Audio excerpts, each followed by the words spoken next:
accepter qu'il y en a qui ont des raisons quand même objectives. Ça dépend de comment tu es venu au pouvoir. Si c'est l'impérialisme qui a bombardé des bunkers pour s'installer, tu es obligé de être redevable. Vous avez écouté Simone Babo qui disait tantôt qu'il a fallu qu'elle arrive au pouvoir avec son mari pour se rendre compte que l'ordre du jour du côté des ministres est validé par l'Élysée avant qu'il rentre en salle. On ne le savait pas. Il a fallu que aussi ils arrivent pour comprendre que là où les bureaux de la présidence sont à location. Bon, comment vous voulez que un président qui accepte ce type de comportement soit indépendant? C'est pas possible. Regardez la question du franc CFA, comment les jeunes Africains se sont battus. Et un soir, Macron a pris son avion, il est descendu en Côte d'Ivoire, et du coup, la lutte a été chabordée. Qui parle encore de l'écho? Et l'autre élément qui fait aussi que c'est un peu compliqué, ça dépend aussi de la formation reçue par chacun. Les premiers, c'est quand je prends par exemple nos aînés, j'ai beaucoup de respect pour eux, mais je comprends le comportement de certains. Ils ont été formés en Europe, ils ont grandi en Europe, et aujourd'hui, ça va être un peu difficile qu'ils comprennent que nous sommes suffisamment autonomes pour pouvoir marcher de nous-mêmes. C'est un peu comme un devoir de gratitude. Tout à fait. Il y en a qui ont ce problème. Mais il y en a aussi qui les manquent du courage simplement. Et d'autres aussi sont compromis. On les tient par là où vous savez. Donc ils n'ont pas le choix. C'est pourquoi... J'espère que vous, ça ne s'adresse pas à moi parce que moi je ne sais rien. La réalité, il y en a quand je les écoute ou bien quand je les regarde, au contraire, on doit se battre pour eux. Mais c'est que je ne peux pas concevoir.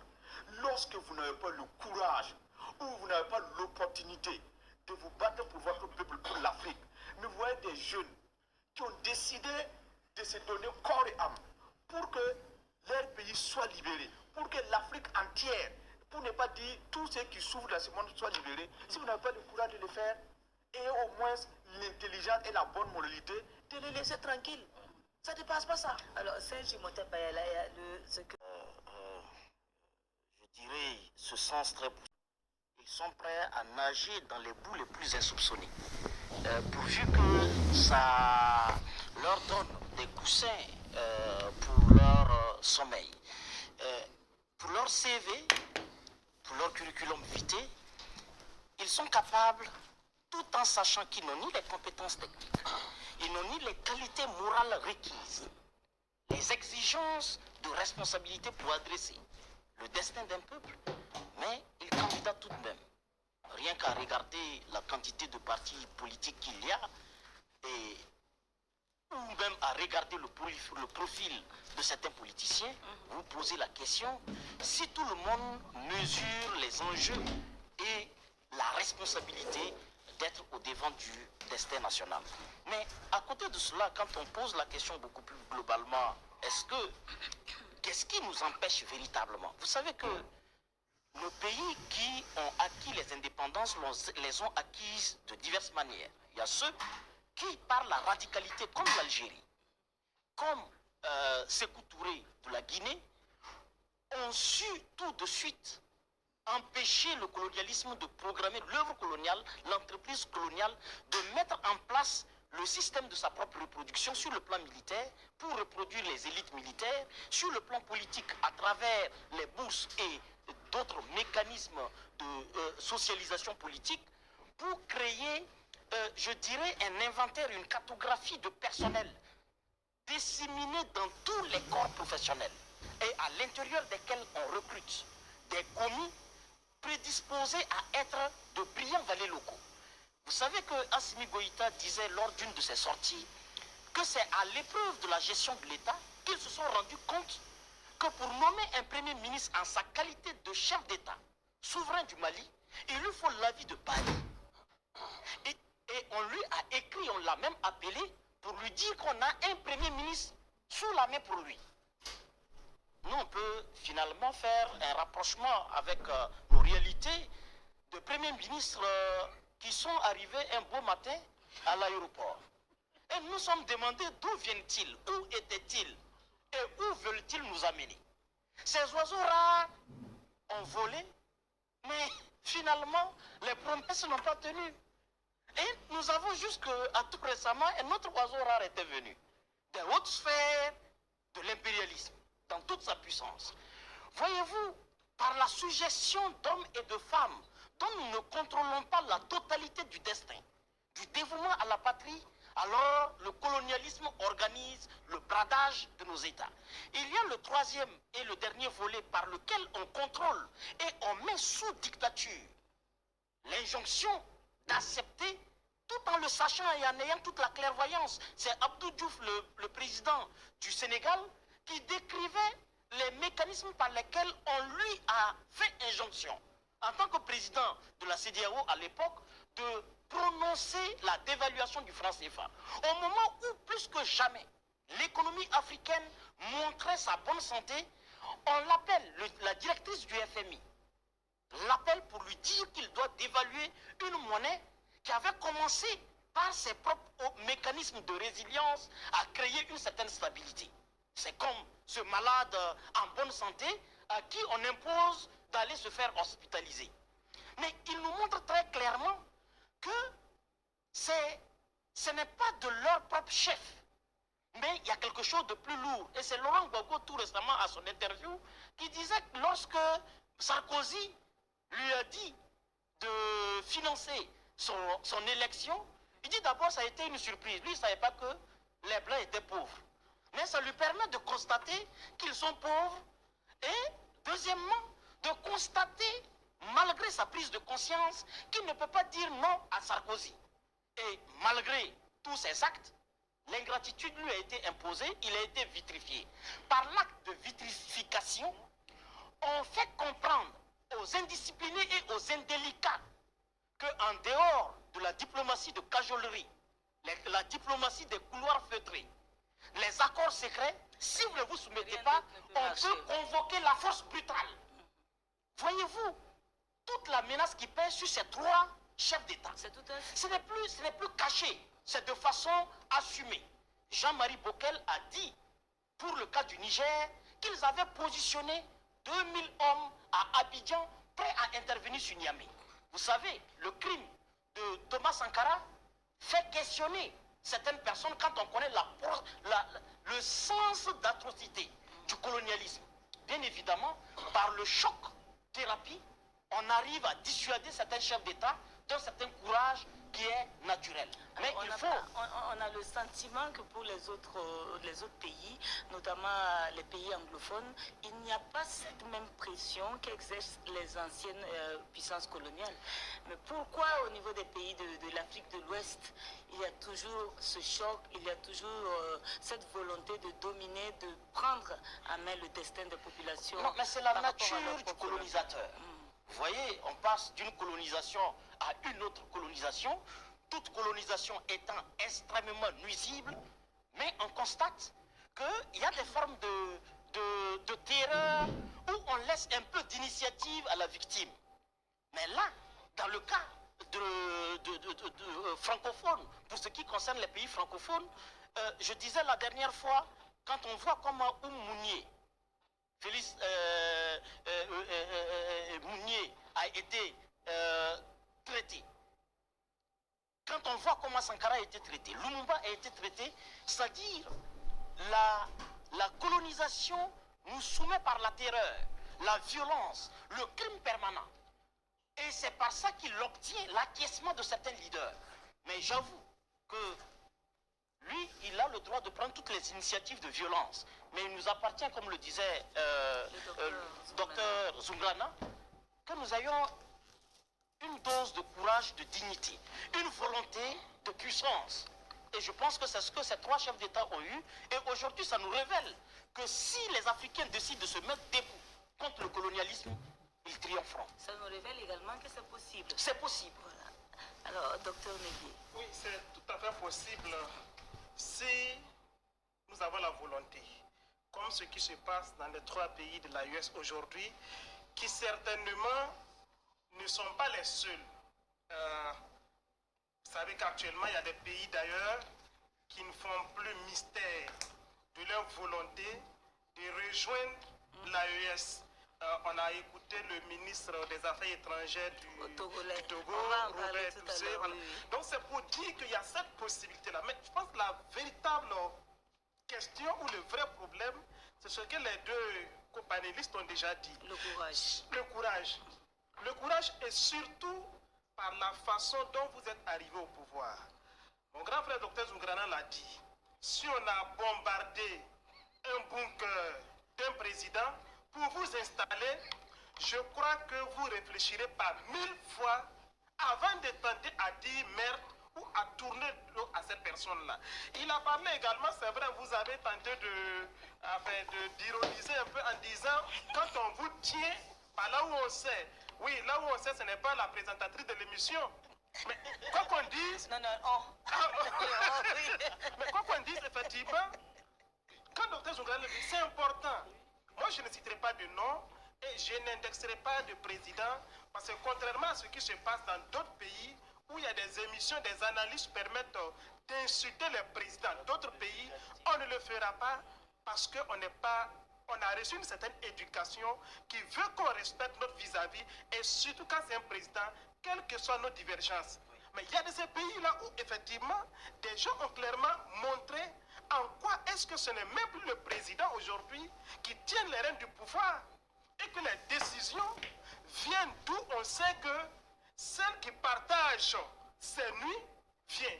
Donc quand on dit vous êtes tenu par ce qu'on sait, c'est une réalité. Et aujourd'hui, regardez certains pays. Est-ce que objectivement, il y a la question que Bayala évoquait tout à l'heure, la question des personnalités d'avenir. Depuis 1989, le ministère européen, donc en France, a un programme où chaque année, on reçoit 75 jeunes. Et le principal objectif de ce programme-là, c'est de créer des liens privilégiés avec la France. Madame, j'ai dit, créer des liens privilégiés avec la France. Donc, quand la France copte des Africains, quelle forme pour créer des liens privilégiés entre ces personnalités et la France, qui sont appelées personnalités d'avenir, et que plus tard ces personnes deviennent des présidents dans leur pays africain, comment voulez-vous que ces personnes tournent le dos à la France? Et malheureusement, dans la plupart de nos États, c'est comme ça. Et ils ont pris des exemples. Nous avons vu au Burkina Faso ici, des premiers ministres qui sont arrivés, on ne sait pas comment ils sont arrivés.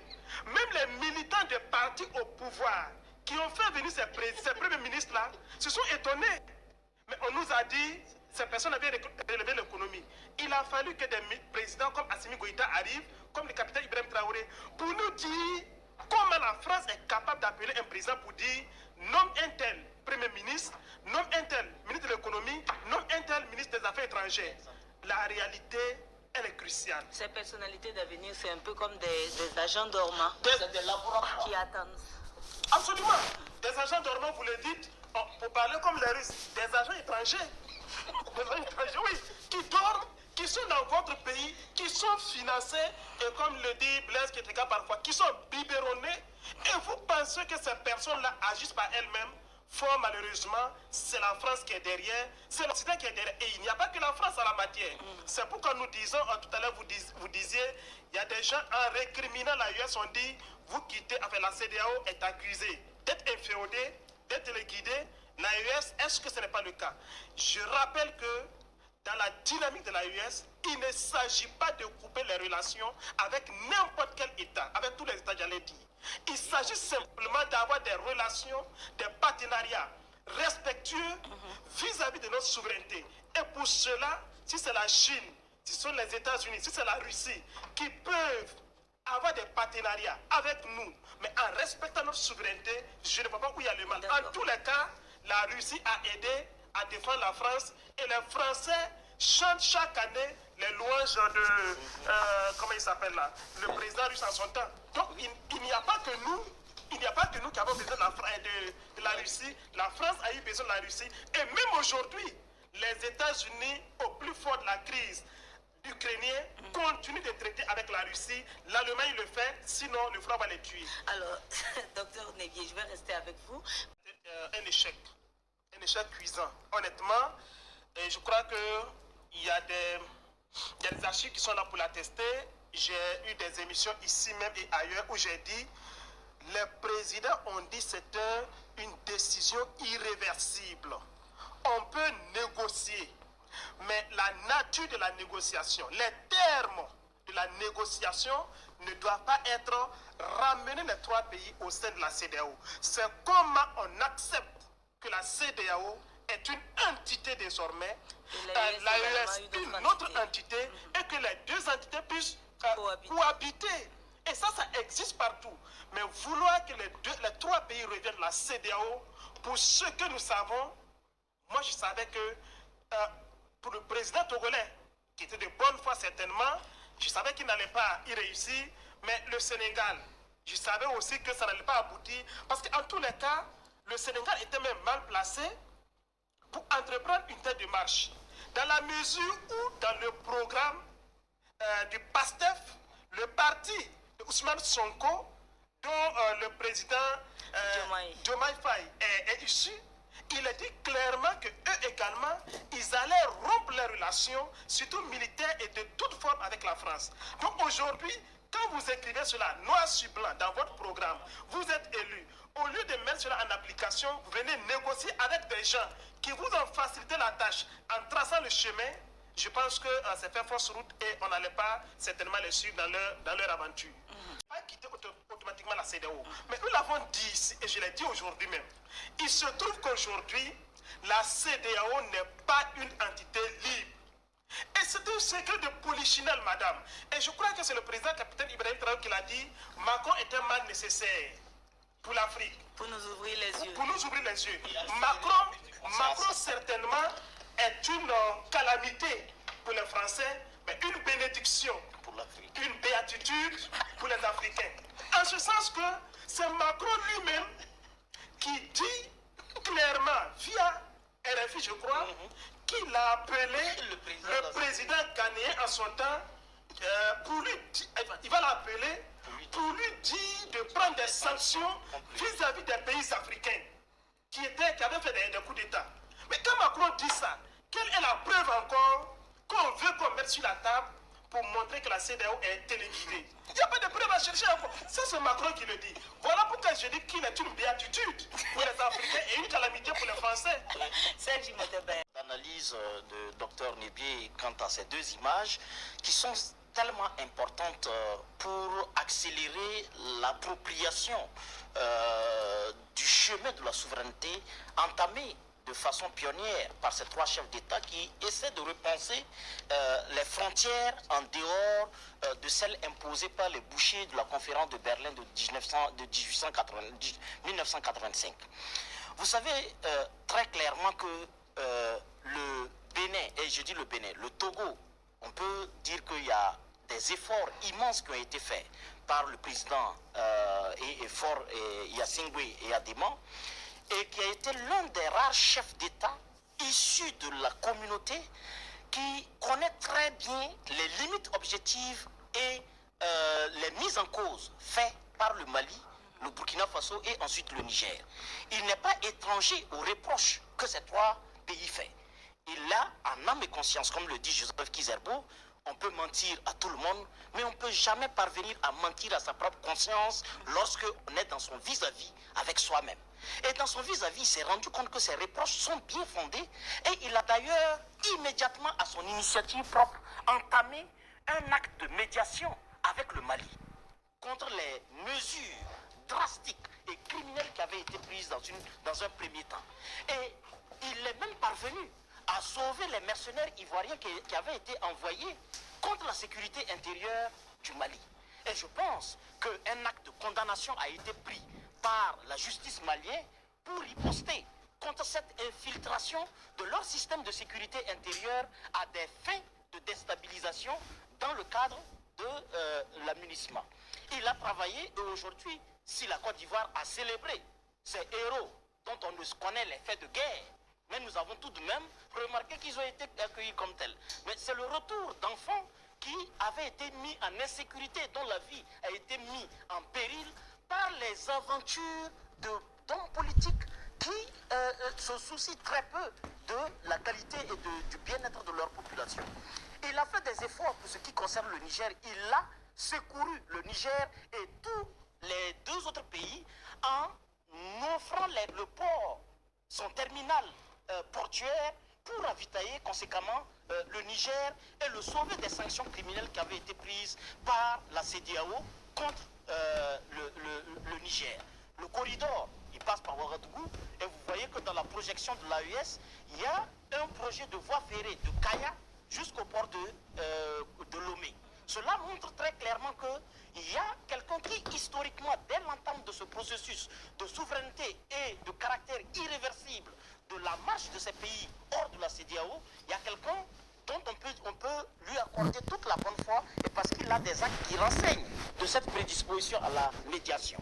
Mais j'avoue que lorsque la CEDEAO lui a donné maintenant un mandat en son nom, c'était l'occasion pour le président Eyadema de dire à la CEDEAO tout le reproche qui lui est fait est de travailler à éliminer toutes les zones de conflit et non pas de se prédisposer en ce moment, parce que le jour où il lui a été remis ce mandat et concomitamment au président nouvellement élu sénégalais, c'était ce jour où on entretenait toujours la surenchère d'une attaque et d'une agression du Niger, sinon des pays qui ne respecteraient pas un calendrier électoral, alors que les gens même qui décident de faire respecter la constitution dans ces pays sont des champions en violation de constitution de leur propre pays, mais contre lesquels on n'a pas levé de force conjointe pour aller les déloger. Sinon, la force conjointe aurait bien commencé par Abidjan pour établir l'ordre constitutionnel. Mais bref, nous savons que les gens jouent un jeu qui n'est pas du tout transparent. Mais notre surprise est encore plus grande avec les jeunes dirigeants du Sénégal qui, comme l'expliquait Dr Nebié, ont convaincu et mobilisé l'enthousiasme du peuple sénégalais autour d'un programme de rupture, autour d'un programme radicalement révolutionnaire, ambitieux, pour faire en sorte que le seul espoir qui reste au peuple sénégalais ne soit pas la mer à tous les coups, mais que le pétrole, le poisson, les ressources stratégiques reviennent sous le contrôle de l'État central sénégalais. Le Sénégalais, Sonko, avait même révélé sa forte sympathie pour le Mali et a même sorti des déclarations officielles pour montrer ô combien étaient proches ses convictions de celles des dirigeants maliens. Et il avait même laissé entendre que s'ils accédaient au pouvoir pour entretenir l'enthousiasme de leurs militants, ils allaient se reconnaître dans le destin ou dans la trajectoire tracée par ces pays. Mais à notre grande surprise, le colonialisme étant capable d'emprunter 1000 chemins, ils ont trouvé les moyens pour convaincre ces jeunes qui portent toujours l'espoir d'une Afrique libre et d'un Sénégal debout qu'ils pouvaient réussir une médiation. Je pense qu'après la première tentative de Diomaye Faye à Ouagadougou et ensuite de Sonko et dans son vis-à-vis avec le premier ministre sénégalais et malien Choguel, je pense qu'ils ont dû comprendre depuis l'époque que c'était un chemin de non-retour.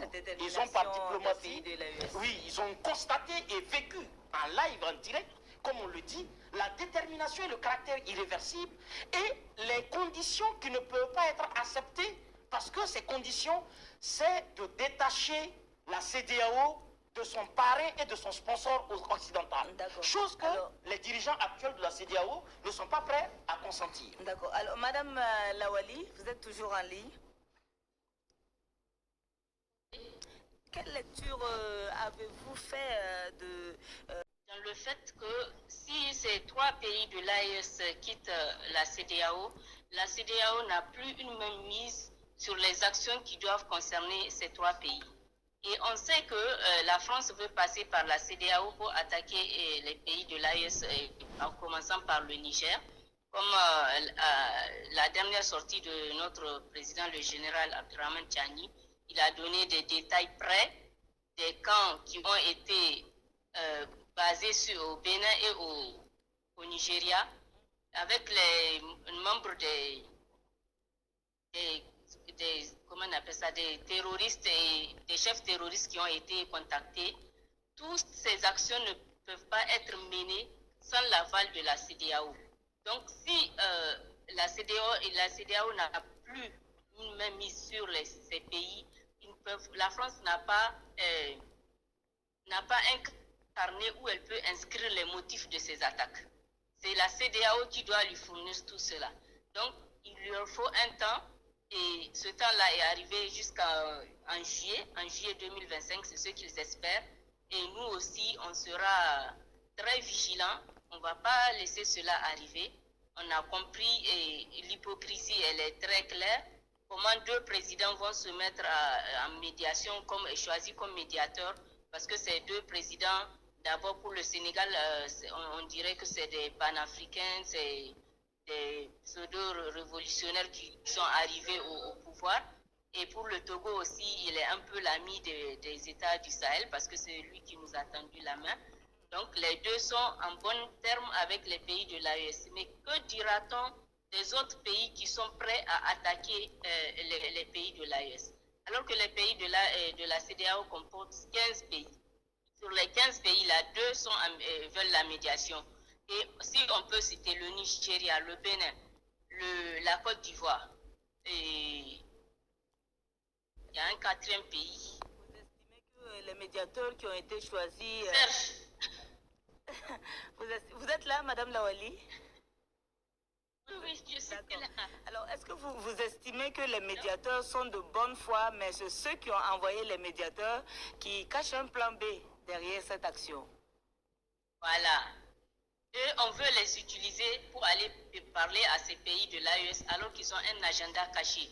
Vous qui voulez à tout moment attaquer ces pays, et de l'autre côté, d'autres vont aller en médiation. C'est pas normal, parce qu'on ne peut pas, dans une organisation, avoir deux ambitions, celle de ramener les pays de l'AES et celle d'attaquer encore les pays de l'AES. Il faut comprendre que la France n'a plus envie d'avoir un changement de régime dans les pays de l'AES. Elle veut montrer l'exemple, comme elle nous traite des pays indisciplinés, elle veut détruire tous les pays de l'AES pour montrer l'exemple à ceux qui veulent emboîter le pas. Elle sait qu'autour de l'AES, les gens sont en train d'avancer pour nous rejoindre. Donc, il faut montrer sa suprématie. On sait qu'elle n'est pas là pour changer des régimes, mais pour détruire ces pays.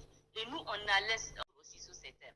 Donc, c'est l'instinct de survie que chaque habitant de l'AES doit prendre entre ses mains et prendre le combat en main pour qu'on survive sur ces terres de l'AES. Alors, docteur Zouglada, est-ce que vous partagez? Je compte à 3. Si tu ne bouges pas, tu auras des problèmes. Tu comptes, tu arrives à 2, tu dis 2,5. Les 2,5, c'est les 2,5 de l'honneur. Donc les 6 mois, c'est les 6 mois de l'honneur. Hein. En fait, c'est que les gens ne comprennent pas. Et on a parlé de 15 pays, mais malheureusement, les gens ne font pas de calculs. Sans l'AES, la CEDEAO ne peut pas survivre. Parce que l'entité CEDEAO, l'AES occupe 60% du territoire. Ça fait 2,8 millions. En termes de superficie. Donc les autres qui restent, c'est 40% du territoire. Et si ces trois-là s'en vont, l'espace n'est plus homogène, n'est plus continu. Donc du coup, ça va être un peu compliqué de survivre dans ces conditions. Mieux, l'esprit qui est défendu au niveau de l'AES, mais ça bouillonne de partout. Les jeunes ont besoin de souveraineté. Les jeunes ont besoin que les richesses de leur pays ne soient pas pillées. Les jeunes ont besoin de rester chez eux. Ils ne veulent plus prendre la mer pour aller se faire humilier. Ce sont ces cris-là qui est en train de s'élever un peu partout en Afrique. Malheureusement, il y a certains qui semblent être sourds.